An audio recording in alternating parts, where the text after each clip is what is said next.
लोकसभा चुनाव 2024 में इस बार किस पार्टी ने किस समुदाय से सबसे ज्यादा टिकट वितरण करे, इस बात को लेकर भी कुछ आंकड़े सामने आए, जहां मुस्लिम समुदाय को लेकर होश उड़ा देने वाले आंकड़े हैं। जी हां, आप सभी को बता दें, क्योंकि इस बार ऐसा कहा जा रहा है कि मुस्लिमों को टिकट देने से उन दलों ने भी कन्नी काट ली जिन्हें इस समुदाय का वोट मिलता रहा। ऐसे में ये प्रश्न मुस्लिमों को मत रहा है कि उन्हें सिर्फ वोट बैंक भर मान लिया क्यों जा रहा है। दरअसल भाजपा के अभ्युदय के साथ राजनीति का प्रवाह ऐसा बदला कि मुस्लिम प्रत्याशियों की जीत की गारंटी कम होती गई। ऐसे में मुस्लिम प्रत्याशी उतारने से कई दलों ने परहेज किया।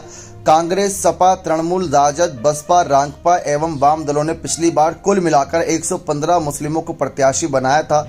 इस बार यह संख्या 78 पर सिमट गई, 37 कम हो गई। सबसे ज्यादा बसपा ने 35 टिकट दिए हैं। उत्तर प्रदेश में 17 और बाकी अन्य प्रदेशों में देखा जाए तो यहाँ पर टिकट बांटे। कांग्रेस ने 19 और तृणमूल ने 6 मुस्लिमों को ही प्रत्याशी बनाया।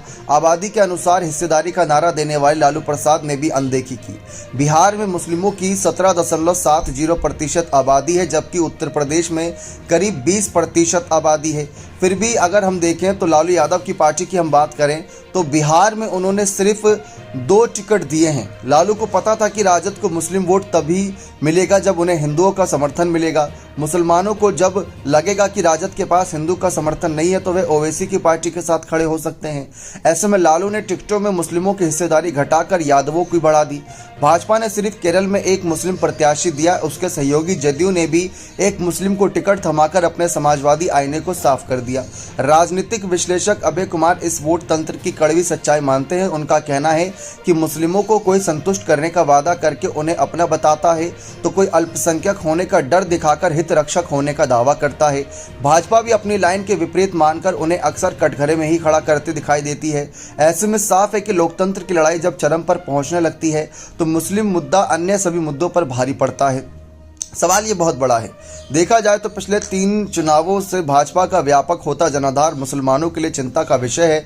मुस्लिम वोटर भाजपा को सत्ता से बाहर करने के लिए हर वैसे दल के साथ खड़ा नजर आता है जो भाजपा को टक्कर दे। विपक्षी दल मुस्लिमों की इस मजबूरी को समझते हैं, इसलिए उनका प्रयास मुस्लिमों से अधिक हिंदू वोटरों से समर्थन लेने का होता है। वे मानकर चलते हैं कि भाजपा के विरुद्ध लड़ाई में आ जाने पर मुस्लिम वोटर खुद उनके साथ खड़ा हो जाएगा। असम का बरपेटा सीट उदाहरण है, जहां कांग्रेस को मुस्लिम प्रत्याशी 1967 से लगातार जीतते आ रहा है।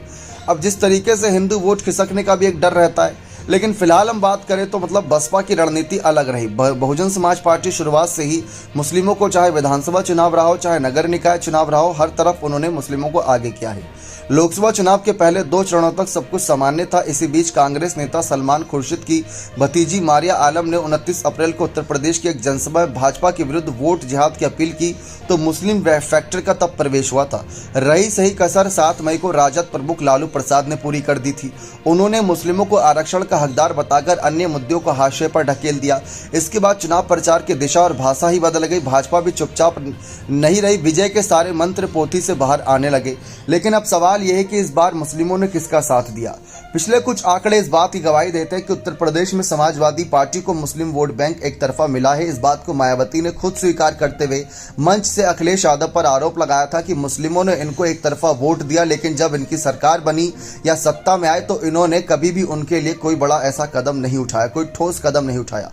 पिछली बार भी अगर हम देखें जब सपा बसपा साथ थी तो करीब 73% से ज्यादा मुस्लिम वोट बैंक जो है वो सपा और बसपा को ही वोट देता नजर आया था और आरएलडी को। तो इससे एक बात साफ होती है कि मायावती की जो बहुजन समाज की रणनीतियां हैं वो साफ नजर आती है, लेकिन बाकी पार्टियों ने इसको सिर्फ एक बड़ा मुद्दे के तौर पर देखा, एक वोट बैंक के तौर पर इस लोकसभा चुनाव में देखा। क्या लगता है कि इसके जरिए क्या बसपा को फायदा होगा वोट परसेंटेज में या नहीं? अपने कमेंट सेक्शन में अवश्य रखिए। बहुत बहुत धन्यवाद।